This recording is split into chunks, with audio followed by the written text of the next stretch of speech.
les gens n'aiment pas la sanctification. Là où les gens travaillent, le font. Et tu vois que la plupart des gens qui sont dans ces choses-là souffrent davantage. Les gens veulent les solutions de Dieu. Ils ne veulent pas marcher dans les voies de Dieu. Dieu n'est pas un magicien. Il dit, ne vous y trompez pas. On ne se moque pas de Dieu. Cherchez la paix avec tous. Et la sanctification sur laquelle personne ne verra Dieu. Ça veut dire les chrétiens à l'église. Tous les messages.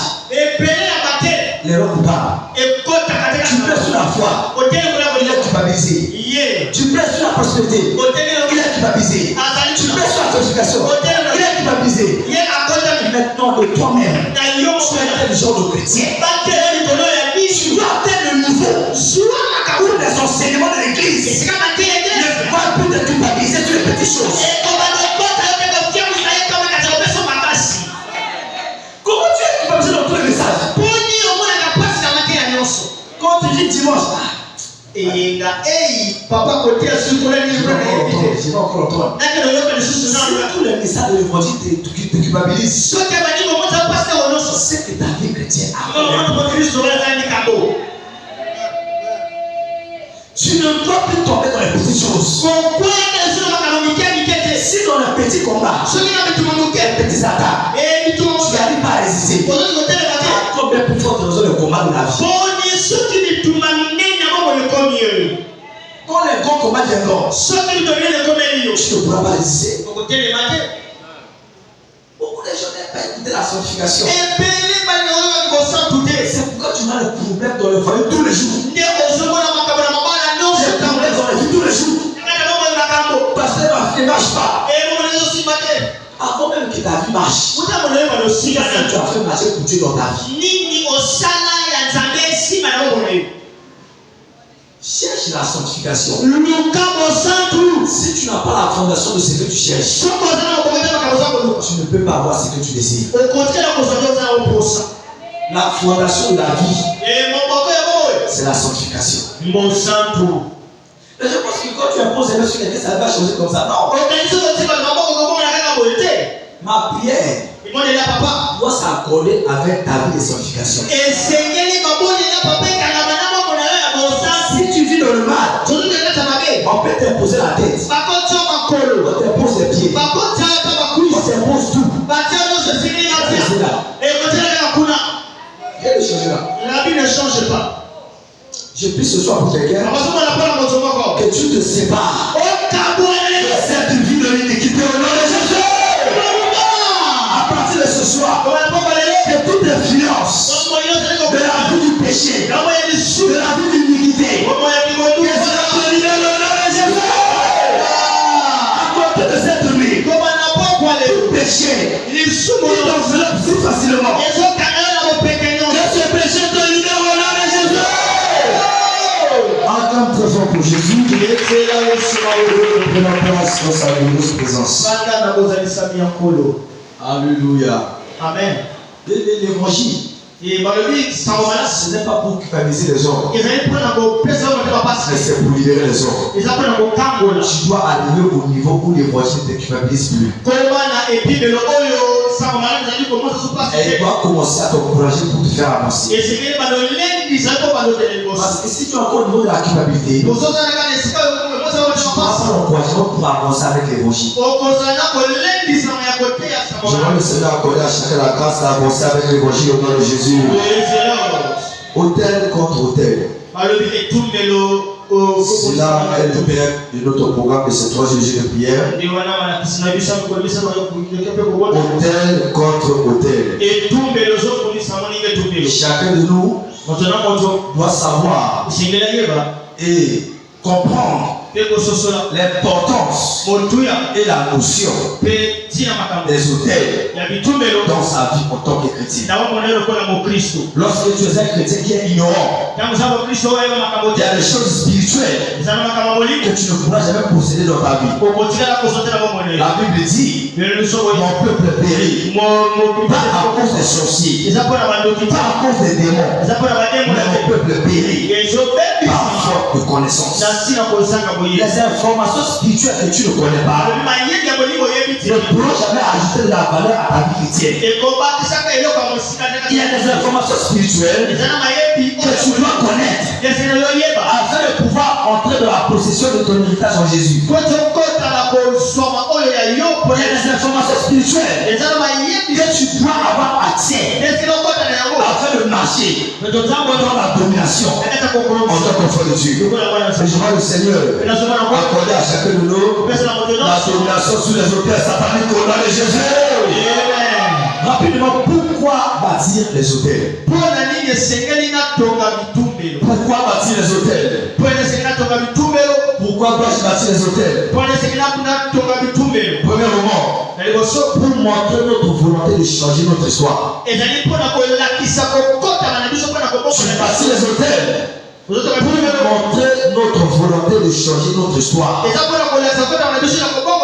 Lorsque tu prends la décision de bâtir un hôtel, tu es en train de démontrer une volonté de vouloir changer l'histoire de ta vie. Celui qui prend la décision de bâtir un hôtel, est celui qui a pris la décision de changer l'histoire de sa vie. Lorsque tu refuses de bâtir des hôtels, tu n'as pas la volonté. Tu manques la volonté pour apporter le changement dans l'histoire de ta vie.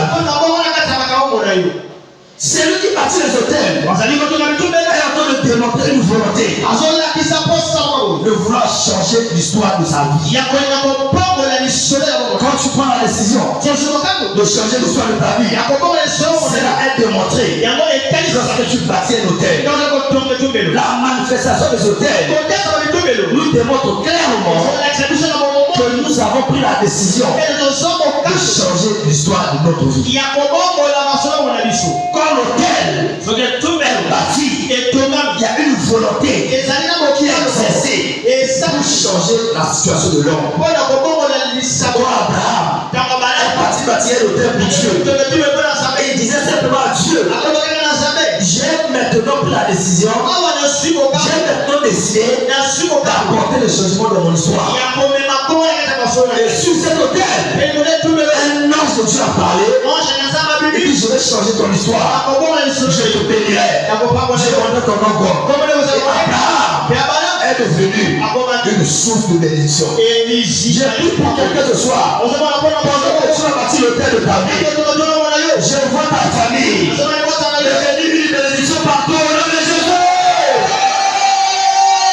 Rappelle-toi, tu ne bâtis pas les hôtels seulement pour toi. Tout acte spirituel aussi la délivrance de ta famille. Quand tu bâtis l'hôtel, cet hôtel a la capacité de délivrer aussi ta famille. Je vois chacun de nous ce soir changer l'histoire de sa famille à travers les hôtels au nom de Jésus.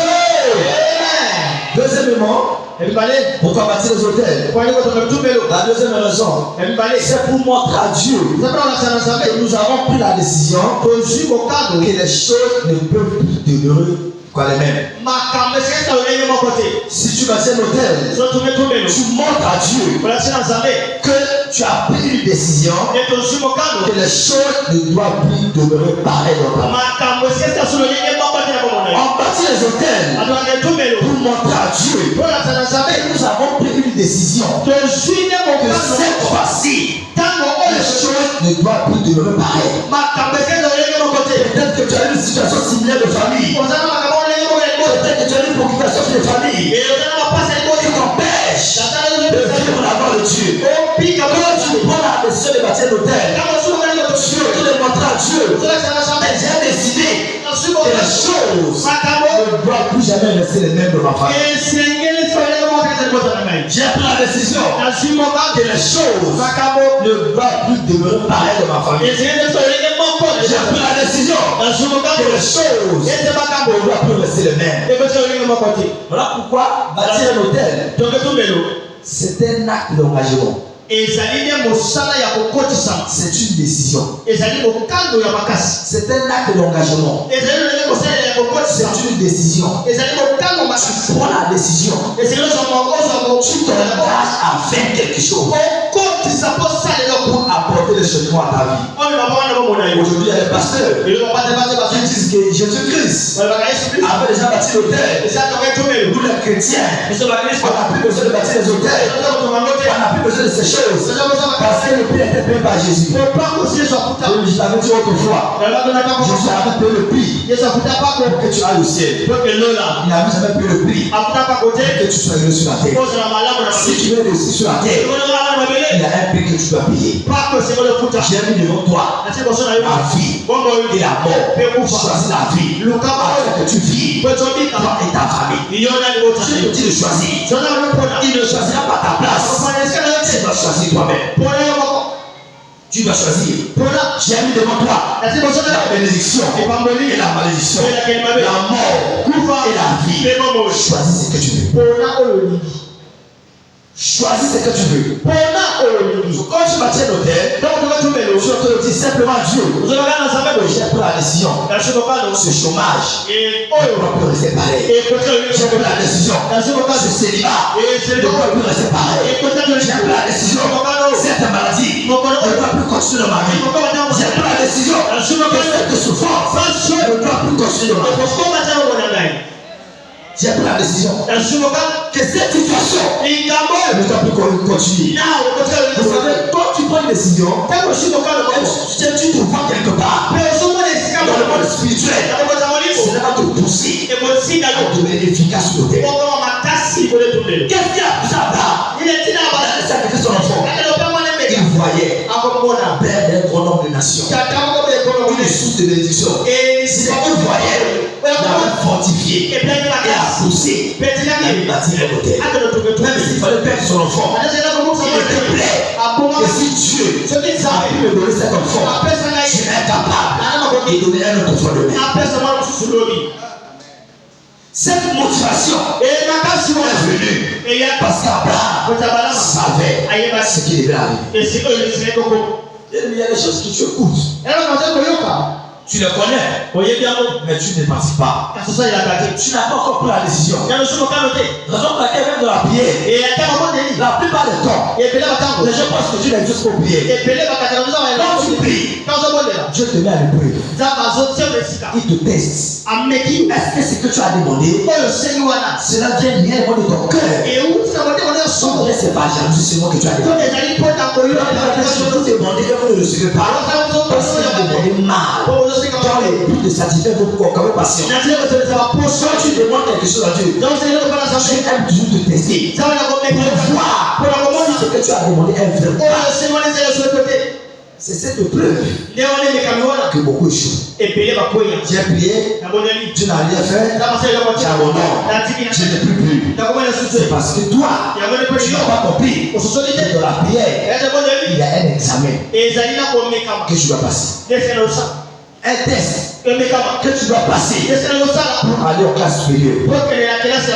Et je vois quelqu'un ce soir passer ce test de la foi au nom puissant de Jésus. Je vois un quelqu'un ce soir surmonter ce test et cet examen de la foi au nom de Jésus. Maintenant, comment bâtir un hôtel et renverser les hôtels sataniques? Comment bâtir un hôtel et renverser les hôtels sataniques? Comment je peux bâtir les hôtels et renverser les hôtels sataniques? Il y a plusieurs types d'hôtels. Voilà pourquoi je vais dire que tout au long de ce mois de février, on va examiner ces différents hôtels qui vont nous donner la capacité d'avancer dans notre vie chrétienne. Mais il y a un hôtel qui est fondamental, qui est primordial, qui est principal pour tous les autres hôtels. L'hôtel Numéro 1 que tu dois bâtir dans ta vie en tant qu'enfant de Dieu, c'est l'autel de la prière. Dis après moi autel de la prière. Dis après moi autel de la prière. L'autel numéro 1 que tout chrétien sans exception doit bâtir, c'est l'autel de la prière. Isaïe 52, le verset 6 au verset 7. Isaïe 52, 6 au 7. Isaïe chapitre 52, le verset 6 au verset 7. Isaïe 52, 6 au 7. La Bible nous dit, sur tes murs, Jérusalem, j'ai placé des gardes. Ils ne tailleront ni jour. Ils ne tailleront ni jour, ni nuit. Vous qui l'a rappelé, au souvenir de l'Éternel, faites le repos pour vous. Et ne lui laisse aucune relâche jusqu'à ce qu'il ne rétablisse Jérusalem, la roi glorieuse sur la terre. Il dit, tu ne tairas pas. Tu ne vas pas te taire. Jour et nuit. Tout chrétien doit avoir un modèle de la prière. Quel que soit ce que tu veux, quel que soit ce que tu fais dans ta vie, tu dois avoir un modèle de la prière. Vous savez, beaucoup de gens servent à l'église, dans le département. Ils servent bien, ils donnent leur temps, ils donnent leur énergie, ils donnent leur capacité dans le service. Malheureusement, à la fin de leur service, ils n'ont pas de récompense. C'est parce qu'ils n'ont pas un modèle de la prière. L'autel de la prière, c'est cet autel qui alimente les autres hôtels dans ta vie. Voilà pourquoi, si tu sers Dieu sans la spiritualité, ton service, c'est pas inutile. Il y a des gens à l'église qui paient leur dîme, qui viennent dans la dîme, à la fin, ils ne voient pas les récompenses parce qu'ils n'ont pas un hôtel de la prière. C'est qui emmène la richesse à la réalité de la spiritualité. Tout chrétien doit bâtir un hôtel de la prière. Ça, c'est un principe qu'aucune personne ne peut échapper. Regarde Abraham. La Bible dit chaque matin, il partait sur la montagne pour aller chercher la face de Dieu. Chaque jour, il partait prier. Après l'hôtel de prière, il est venu bâtir un autre hôtel de sacrifice. Mais il avait commencé d'abord par un hôtel de la prière. Mais si tu es un chrétien et que tu n'as pas une vie de prière, tu es un chrétien qui n'a pas l'avenir.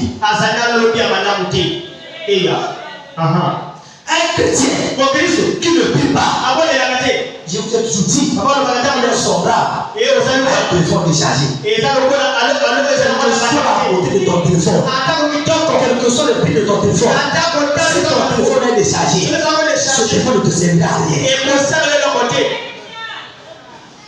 Tu peux avoir beaucoup d'argent dans ton compte mobile money. Si ton téléphone est déchargé, ce téléphone ne te servira à rien. Tout chrétien doit avoir une base. La prière. La prière. La prière. On ne joue pas avec la prière. On ne joue pas avec la prière. Écoute ceci. Tu dois comprendre. Ce n'est pas n'importe quelle prière qu'on peut bâtir un hôtel. C'est là où les gens disent, mais moi j'ai pris avant de dormir. Avant de dormir, j'avais prié à Dieu. J'ai demandé à Dieu de me protéger. Ça n'est pas un hôtel. C'est pour jouer. La prière devient un hôtel lorsque la prière devient une loi. Lorsque la prière devient un principe de la vie. Si tu n'as pas encore atteint ce niveau, c'est pas un hôtel.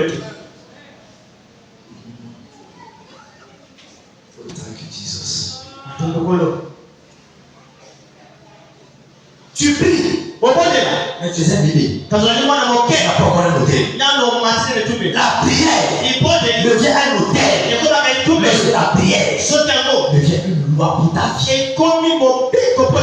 Ça veut dire, tu prends une décision. À telle heure, je dois prier. Que je sois fatigué. Que j'ai sommeil. Que j'ai beaucoup travaillé. À telle heure, tu dois prier. Quand tu arrives là, ça devient l'hôtel. Mais si tu n'as pas atteint ce niveau-là, c'est que tu n'as encore rien commencé. Tu n'as pas encore commencé. La prière devient un hôtel lorsqu'elle devient un principe de la vie. Tu ne pries pas quand ça te plaît. Tu ne pries pas quand tu as des problèmes. Tu es dans la joie. Tu pries. Tu as des problèmes. Tu pries. Tout va bien. Tu pries. Tout va mal. Tu pries. Quand tu n'arrives pas à ce niveau, tu n'as pas un hôtel.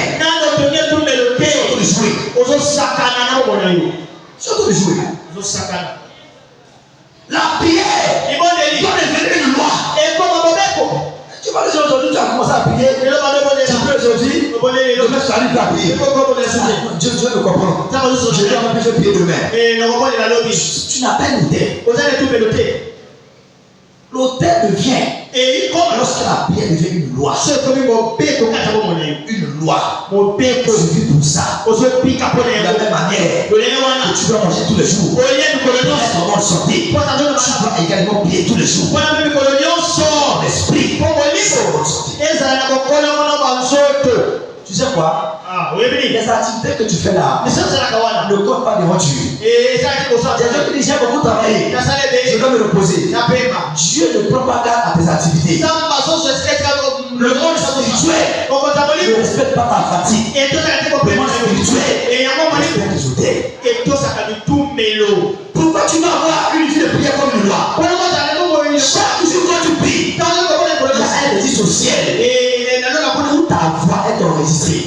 Voilà pourquoi le jour que tu appelleras, le jour que tu vas te lever pour prier, le problème de ta vie, le monde spirituel, ta voix sera reconnue par les esprits.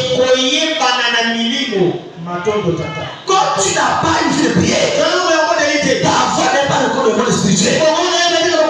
Quand tu pries, tu n'as pas de résultat. Parce que le monde des esprits ne reconnaît pas ta voix. Le monde des esprits ne connaît pas ta voix. Le monde spirituel ne connaît pas ta voix.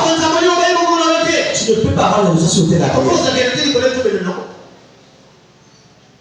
Quand tu pries tous les jours, tu es sur la montagne, il y a une voix qui sort, qui va de monde spirituel. Pendant que tu pries, les démons entendent ta voix. Pendant que tu pries, les esprits du ciel entendent ta voix. Le jour où tu vas te lever pour crier, la voix sera entendue et respectée. Voilà pourquoi la prière, ce n'est pas un choix, c'est une obligation. Prier sans cesse. Prier sans cesse. Luc 18, le verset 1. Jésus les a posé par rapport pour leur montrer qu'il faut toujours prier et ne pas se relâcher. Il faut toujours prier. Comme les gens prient même. Beaucoup de gens prient seulement quand tu viens à l'église. Tu n'as pas un hôtel. Voilà pourquoi le monde des esprits ne te respecte pas. Tu parles, on ne t'obéit pas. Tu parles, on ne te respecte pas. Parce que dans le monde des esprits, tu n'as pas de voix. Tu n'as pas de voix. Lorsque la prière devient une loi, devient un principe. Dans le monde spirituel, cette prière te met dans la dimension où tu deviens toi-même un hôtel. Tu deviens un hôtel. Voilà pourquoi tu dois faire de la prière un style de vie. Tu dois vivre dans la prière. De la même manière que l'onction de Dieu est libérée quand les hommes prient. C'est de cette même manière que quand tu deviens l'autel, tu deviens une onction de Dieu sur la terre. Tu deviens une onction de Dieu sur la terre. Raison pour laquelle, frères et sœurs, on doit embrasser la prière. On doit embrasser la prière. Beaucoup de gens ont des problèmes parce qu'ils ne prient pas. Parce qu'ils ne prient pas. Je vais te dire quelque chose. Ne joue pas avec un homme de prière. Ne combat pas un homme de prière. Tu vas le combattre la journée. Et dans la prière, la nuit va t'écraser par la prière. Ne combat jamais un homme de prière. Tu vas détruire ta vie sans le savoir. Les hommes de prière sont les hommes de puissance. Quand tu pries, tu es un homme puissant sur la terre, avec la capacité de changer l'histoire de ta vie. Tu peux changer l'histoire de ta vie par la prière. Tu es pris pour quelqu'un ce soir. Que le Seigneur te baptise avec l'onction de la prière au nom de Jésus. Voilà pourquoi quand je viens dans une église, je mets les hommes de la prière. Ils ne comprennent pas. Quand le pasteur te dit prier, c'est de là que tu obtiens la force pour dominer dans les événements de la vie. La prière. Ne joue pas avec ta vie de prière. Tu t'attaques sur ta vie de prière. C'est une vraie attaque de ta vie. Si le diable attaque tes finances, tu peux récupérer cela demain. S'il attaque ce que tu possèdes, tu peux le posséder demain. Mais si le diable attaque ta vie de prière, c'est non fini. Parce que si le diable attaque ta prière, si tu n'arrives pas de prier, tu ne peux pas te lever de la prière. Il y a des événements de ta vie que tu ne vas jamais vivre dans ta vie. Bien-aimé, aime la prière. Que la prière devienne une loi dans ta vie. À partir de ce soir, prends la décision de commencer à prier. Prends la décision de commencer à prier. Et quand tu pries, tu vas bâtir un hôtel qui va changer ta vie demain. Je vois quelqu'un ce soir recevoir un baptême frère de l'esprit de prière au nom de Jésus. Maintenant, quels sont les moments appropriés pour la prière et avoir les résultats? Quels sont les moments appropriés pour prier et avoir des résultats? Ce n'est pas n'importe quelle prière, mais il y a des moments précis. Quand tu pries, les résultats arrivent. Il y a des moments, quand tu te lèves pour prier, les résultats deviennent instantanés. Premièrement, la nuit, si tu veux avoir les résultats dans ta vie de prière, prie à minuit. Prie à minuit. C'est à minuit où on change les destinées des hommes. C'est à minuit où on change la vie des hommes. C'est aussi à minuit que les gens bâtissent leur destinée. Si tu demandes aux sorciers, aucun sorcier ne peut sortir à 23h. Tous les sorciers commencent à sortir à partir de minuit. Ils ne sont pas à 22h. Ils ne sont pas à 23h. Ils sont à partir de minuit. Parce que c'est à minuit où il y a le changement de temps. Tu pries un jour pour aller dans un autre jour. C'est là où on change les jours. C'est là où on change la vie des hommes. C'est là où on bénit la vie des hommes. La prière de minuit. Ce n'est pas n'importe quel moment de prière. Mais à minuit. Psaume 91, le verset 5. Psaume 91, le verset 7. La Bible nous dit au verset 5. Tu ne craindras ni les terreurs de la nuit. Les terreurs de la nuit veut dire il y a des esprits qui ne vont jamais travailler la journée. Leur mission, c'est seulement la nuit. Il y a des démons. Tu ne verras jamais la journée. Tu ne verras seulement la nuit. Voilà pourquoi la Bible nous dit dans Matthieu chapitre 13, le verset 25, pendant que les hommes dormaient, son ennemi vint et s'est mal livré. Pendant que les hommes dormaient, pourquoi il a attendu à ce que les hommes dorment? C'est pendant le sommeil que beaucoup de choses se passent dans la vie des hommes. Tu ne te poses pas la question. Le soir, tu manges, tu bois, tu as bonne santé, tu vas au lit, mais tu te réveilles le matin malade. La maladie vient d'où?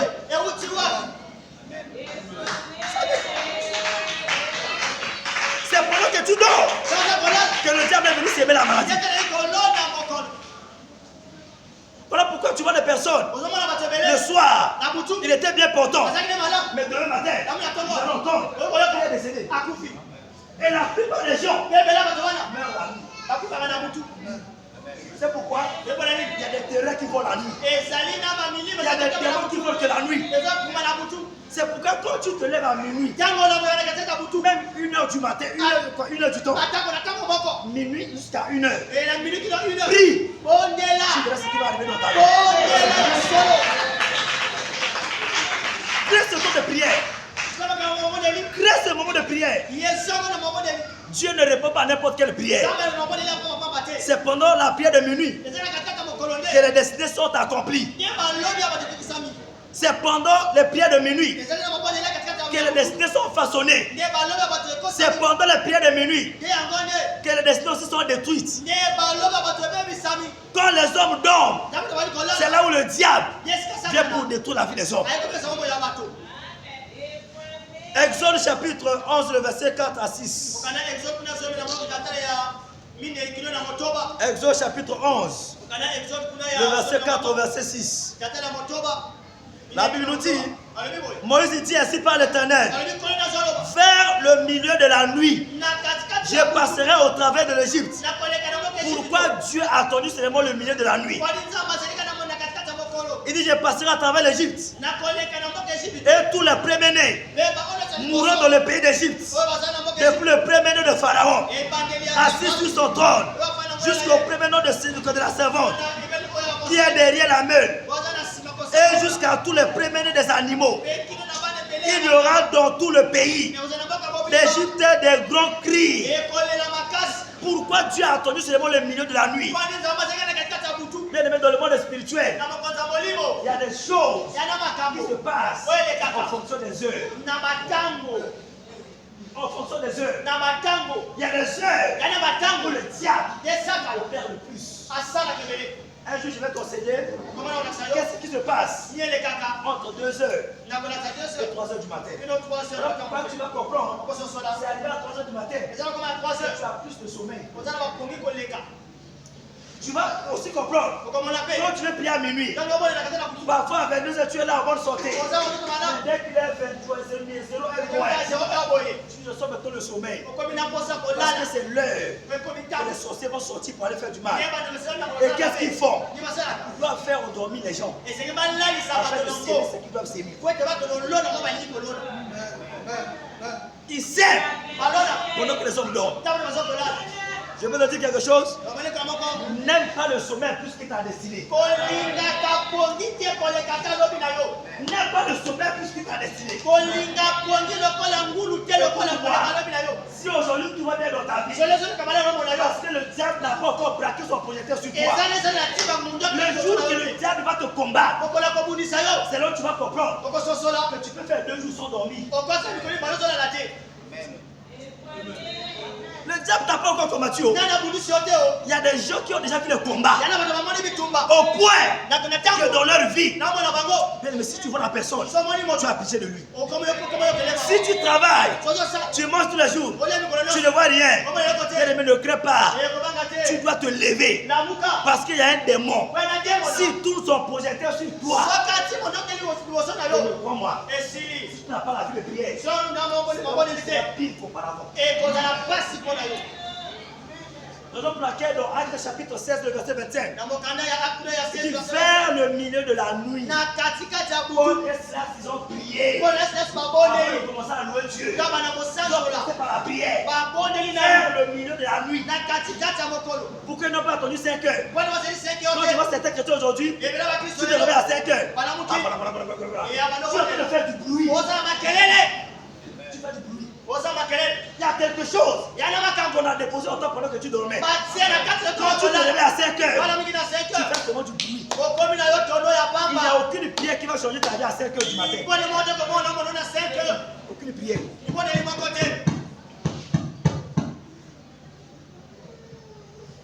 Aucune prière ne peut changer ta vie à 5 heures. Aucune prière. Voilà pourquoi tu dois comprendre la notion des prières de minuit. Les prières de minuit. Et l'heure appropriée pour prier la journée, c'est 12 heures. C'est 12 heures. Je vais expliquer au Père par les heures. C'est le monde qui opère par les fréquences. À 12 heures, c'est l'heure à laquelle le diable a donné aux hommes la pause.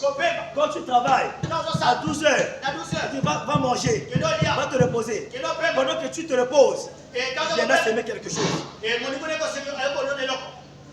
Psaume 91, verset 6. Psaume 91, verset 6. Psaume 91, verset 6. La Bible nous dit, au verset 6, il dit, ni la peste qui marche dans les ténèbres, ni la contagion qui frappe en plein midi. Il y a des esprits qui frappent les gens à midi. Voilà pourquoi tu dois mettre la prière de midi. Tout ce qu'on vous demande de faire, ce sont les choses inspirées par l'Esprit de Dieu dans sa parole. Ah, pasteur, on va faire la prière. Tu ne comprends rien. Tu ne comprends rien. Tout ce qu'on vous demande de faire, ce sont les moments de prière inspirés par le Saint-Esprit. Ces moments de prière s'alignent avec la parole de Dieu. Ces moments de prière s'accordent avec la parole de Dieu. Ces moments de prière s'alignent avec ce que les Écritures nous recommandent. La journée, prie à 12 heures. La nuit, prie à minuit. Regarde, tu n'as pas besoin de faire des nuits. Puis seulement chaque nuit. 1 heure. La nuit, 1 heure à midi. Croyez-moi, au bout de 30 jours, tu seras étonné de ce qui va t'arriver. Mettez ça comme une loi. Si tu n'as pas d'hôtel, ces autres hôtels que tu bâtis ne serviront à rien dans ta vie. Voilà pourquoi nous avons beaucoup de gens qui font des efforts dans le travail, dans ceci. Ça ne marche pas. Parce que l'hôtel principal qui alimente les hôtels n'est pas en place. Et laisse-moi te dire ceci. Quand le diable veut rendre ta vie de prière impuissante, il va emmener beaucoup de distractions dans ta vie. C'est lorsque tu vas prier que tu vas remarquer tu as plus de clients dans ta boutique. Voilà pourquoi les musulmans, quand tu as prié, les millions que tu apportes, ils ferment la boutique pour aller payer. Le vie. À cause de ça, ils ont des résultats. Mais nous les chrétiens, Dieu maintenant dit avec la prière. Il y a 18 heures. Dieu venir.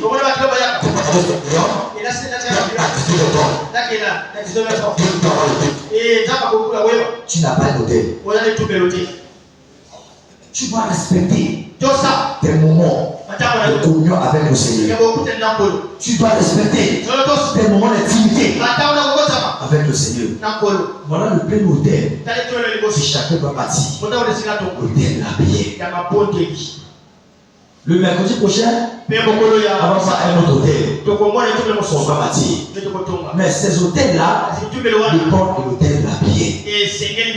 Parce que c'est là où tu es en contact avec le monde spirituel. Alléluia. Amen. C'est là où tu as accès au secret de Dieu. Quelqu'un veut dire ce soir au nom de Jésus. Amen. Frères et sœurs, à partir d'aujourd'hui, ne joue pas avec ta prière minimum. Si tu veux réussir, prie tous les jours à minuit. Mais si tu veux jouer aussi, dors tous les jours à minuit. Dors. Tu vas jouer. Quand tu dors, ton échec est garanti. Et quand tu pries, ta réussite est garantie. S'il te plaît, prie. Ne prends pas les moments de la prière à l'échec. Tu dois tout faire. Que tu sois fatigué, que tu sois d'humeur ou pas, tu dois prier. Vous savez, beaucoup de chrétiens, quand on arrive dans les choses de la prière, beaucoup n'aiment pas entendre ça. Parce que beaucoup de chrétiens n'ont pas les vies de prière. La prière, c'est une arme que Dieu nous a donnée. C'est moi, tu vas aller combattre un démon. Tu vas pas les armes entre tes mains. Satan est plus âgé que toi. Satan est plus puissant. Mais pour le remercier, Dieu t'a donné les armes. Et parmi les armes, tu as la prière. Il y a un jour, je souviens témoigner d'un sorcier qui disait que lorsqu'il sort la rue à minuit pour aller faire du mal, quand on arrive dans les maisons, il y a la prière. On passe loin. Donc il dit qu'il y a un élément du feu qui attire les gens. S'il passe à travers cette maison, il dit le feu va te tirer et te faire tomber par terre. Là, on prie.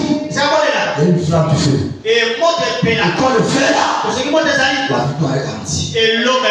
Je vois quelqu'un ce soir gagner la bataille sur l'autel de la prière au nom de Jésus. À partir de ce soir, la grâce est bâtie ton hôtel. Reçois cette grâce au nom de Jésus. Voilà pourquoi tu dois avoir une vie de prière. Ne dépend pas de la prière de l'église. Mouvement à l'église, on ne prie pas. On te montre la démarche à suivre. Tu vas aller prier chez toi à la maison. Ta vie de prière n'est pas l'église. Ta vie de prière, c'est à la maison. Si tu peux te lever à la maison pour prier, la victoire sera garantie. Quelqu'un veut dire ce soir au nom de Jésus. Acclame très fort pour le Seigneur. Rapidement, pour que le là où tu es. On va passer.